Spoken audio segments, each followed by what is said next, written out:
我是大禹，穿過廢墟，只為真實。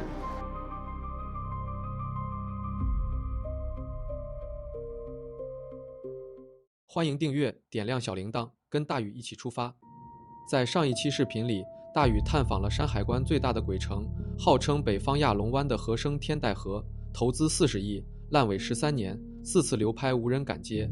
今天讓我們繼續把視線東移，距離山海關老龍頭景區僅11公里處，有一座曾被譽為中國版迪拜帆船酒店的商業綜合體海天逸項目，2011年開工，計劃投資50億元，分2期開發，一期還沒修完，2棟16層5星級度假酒店就已爛尾。如今這些造型獨特的地中海風格建築鋼筋裸露，形態詭異。當然整個項目並非完全爛尾，一期的公寓早已賣完，部分仍在作為酒店式公寓運營，但人流冷熱不均，景象蕭條。2期同樣如此，爛尾與竣工並存。今天就讓我們實地探訪海天逸，看看這座海景巨無霸爛尾項目背後究竟隱藏着哪些鮮為人知的爛尾原因。咱們現在到的這個區域名叫海天逸，眼前的這個建築是海天逸的2棟16層的5星級爛尾酒店。大家看有沒有似曾相識的感覺？按照官方的說法是，海天逸的設計風格萃取了帆船酒店的設計精髓，而它這個爛尾酒店啊，則應用了海洋生物體的有機形態。不過從這個角度來看啊，真的跟一般的酒店還有幾分不同。在眼前那片區域啊，就是大海了。它這個位置啊非常好，當時也是為了觀海而修建的這所5星級酒店。現在啊，就讓我們進去看一看。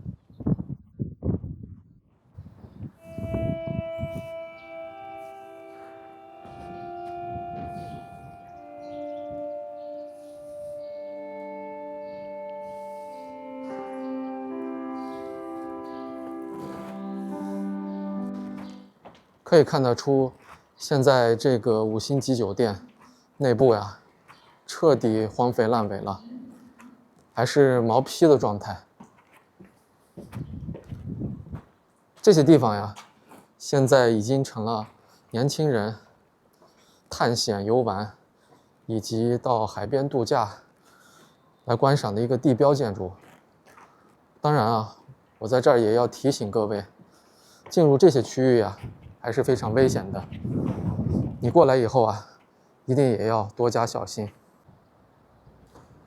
上到這個建築內部以後，我們可以看見，它這個酒店呀，視野非常好，毗鄰大海。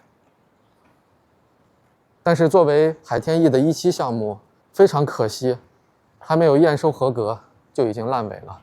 我們在這個角度還可以看見對面也是一棟爛尾酒店。現在看來啊，就像一個魚骨頭一樣。這些建築呀，已經荒廢爛尾了10多年。內部區域啊，已經年久失修。我們可以看見，這兒的鋼筋水泥啊，都已經外露了。海天逸的開發商是绥中亞盛，是一家當地的企業。我從網上看啊，現在這家企業還是從續狀態。另外海天逸啊，它分2期，我們現在在的這是1期，還有2期。目前啊，1期和2期都有爛尾，尤其是這個1期的2棟酒店啊，放在這裡啊，非常引人注目。我們在高速公路上遠遠的就能望見它。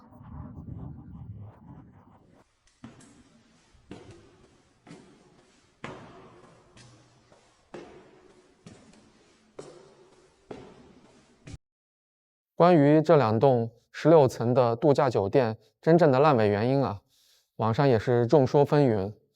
有一種說法是股東內訌導致資金鏈斷裂，另外還有一種說法是因開發商違規填海而導致項目被叫停。但不管是哪一種原因，這2棟酒店啊，已經荒廢爛尾在這兒10多年，無人問津了。從這個荒廢的酒店下來以後，我們走上了一個荒草滿地的小路。我看前方還有一片別墅，我們去那兒看一看吧。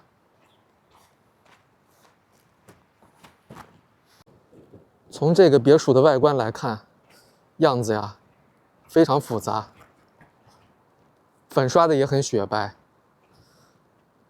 但是我站在外面看，裡面應該是没有住人。這個大門啊，還有一個密碼鎖。透過密碼鎖，我們可以看見，現在啊，也就荒廢擱在這兒，並沒有使用。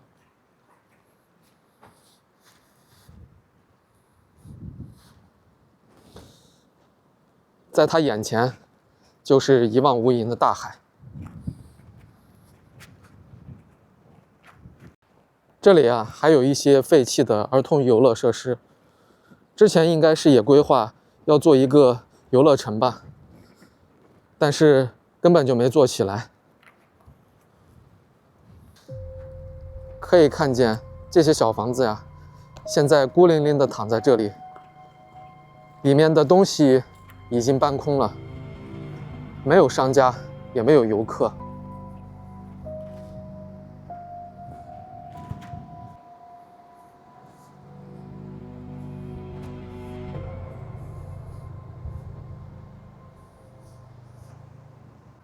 在我身后就是海之翼的海灘了。大家看，這麼美麗的海灘，現在空無一人，仿佛一個鬼灘。在2023年的時候，海之翼以15萬元人民幣的價格打包這個海灘的使用權，但是可想而知，最終以流拍而告終了。站在海天翼，我第一時間想到了乳山。我知道有人會反駁，乳山銀灘的規模多大啊？連綿幾十公里的海景房，成片成片的空城，這裡才幾棟樓，沒法比。但說實話，那種感覺是一樣的，都是海邊，都是曾經被吹上天的度假天堂，如今都只剩下一半活着，一半爛着的尷尬局面。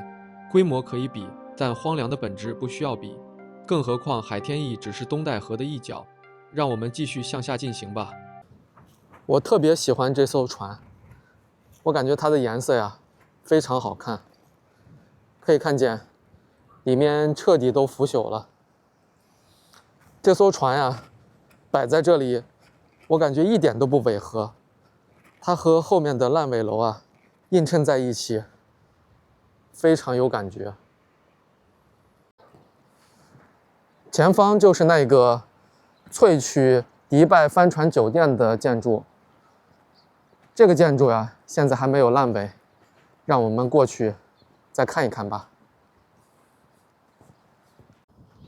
我們已經來到了這個建築物的下面，可以看見啊，這棟樓非常高大，房間也很多。說它有迪拜帆船酒店的影子，我承認有那麼一點兒，但是啊，跟迪拜帆船酒店應該是沒法相提並論的。我看已經建好了，咋沒裝修完啊？是已經爛尾了嗎？沒錢了，我看掉牆皮了是吧？看着還挺嚇人的。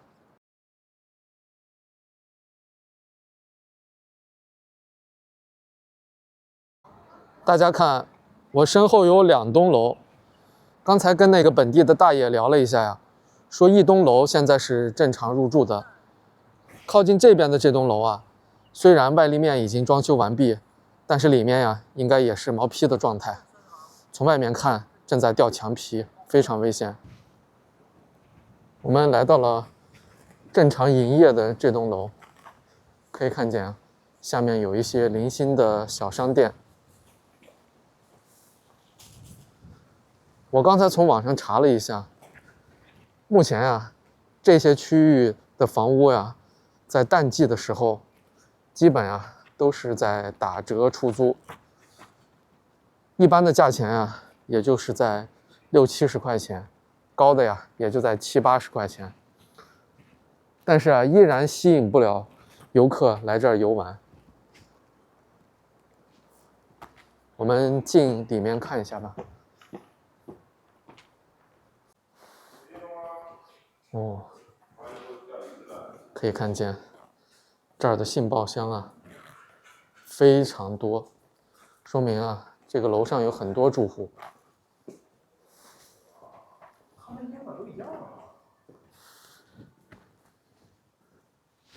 这个楼梯间的层高不是很高，一楼啊写满了公寓出租，有各种各样的公寓酒店。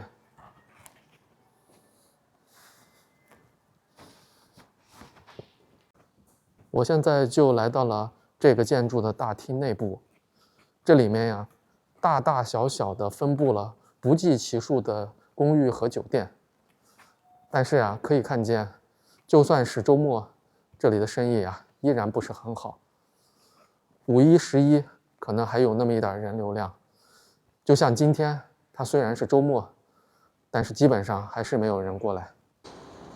咱们刚才就顺着帆船酒店这条马路啊一直过来，可以看见在它旁边就是那2栋烂尾的5星级酒店。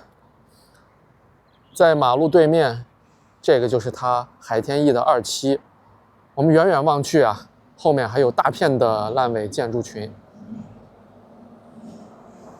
在它前方還有一個商業街，因為人流啊實在太少了，這邊的商業街啊基本上都沒什麼生意。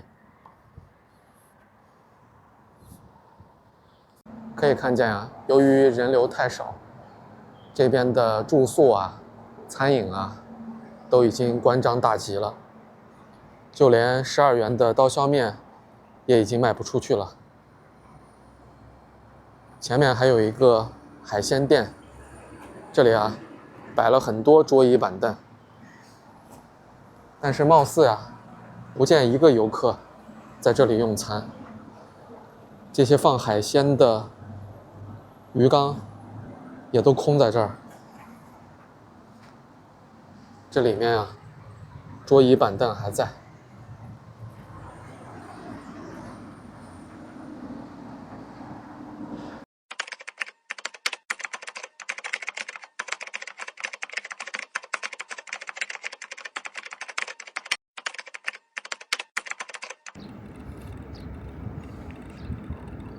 第2天，我租了輛共享單車，沿着海岸線一路騎行。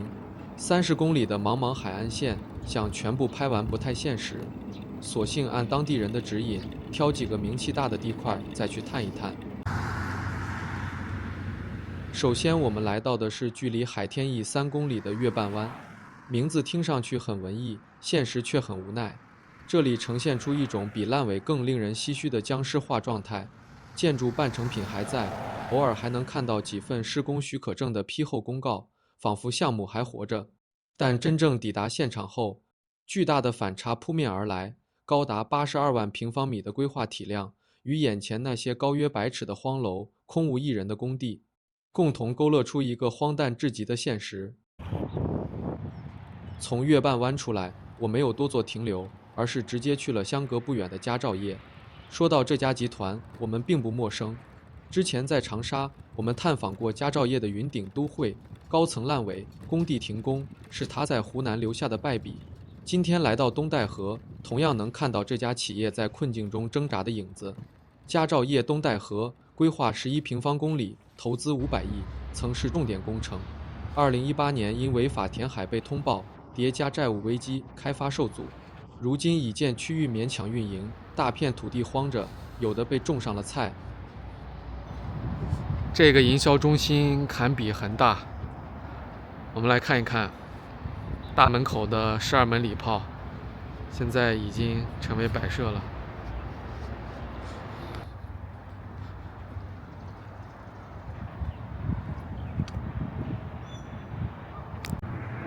我們進去看一下。這個是佳兆業原來的一個營銷中心，現在呀已經改成健身房了。哦，這面積還不小呢。我們看一下，這個是之前孩子玩的，那兒有海洋球，這兒還有一些滑滑梯。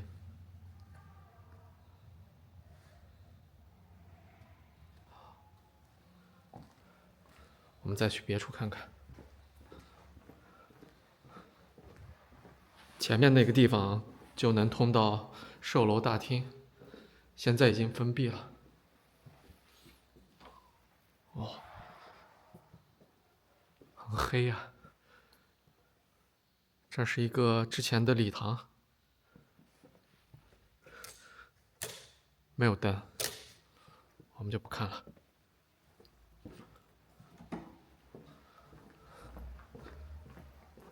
我們再繼續往前走一下。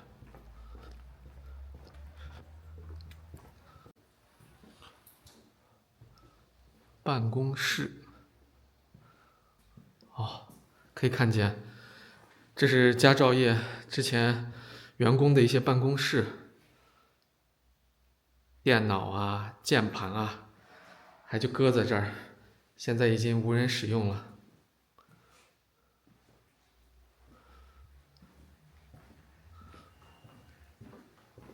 我們再往前走一走。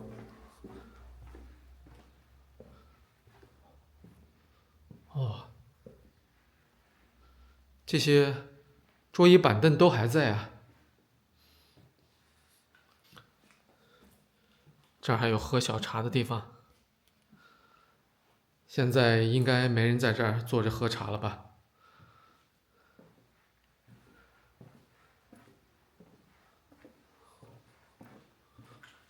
活動室，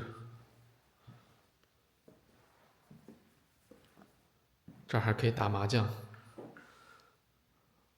但是打麻將的人已經人去樓空了。這裡面也是，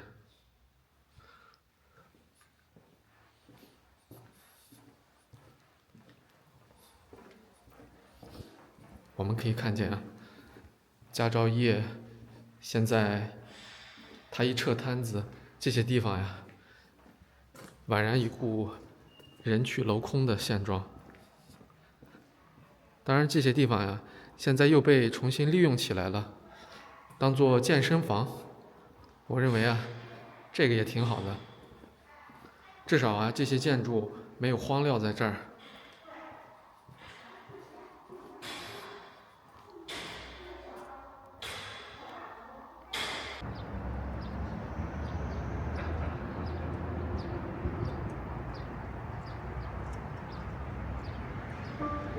整個東戴河地區因為山海關的存在，顯得格外引人注目。作為熱門旅遊區域，在那個房地產瘋狂擴張的年代，開發商沿着海岸線建起了不計其數的觀海項目，有海天逸和升天戴河這樣的敗筆，也有我這次入住的山海童灣這樣的成功案例。但無論怎樣，整個東戴河給我的最大感受就是冷熱不均，爛尾項目與竣工項目並存，繁華與荒涼只隔一條馬路。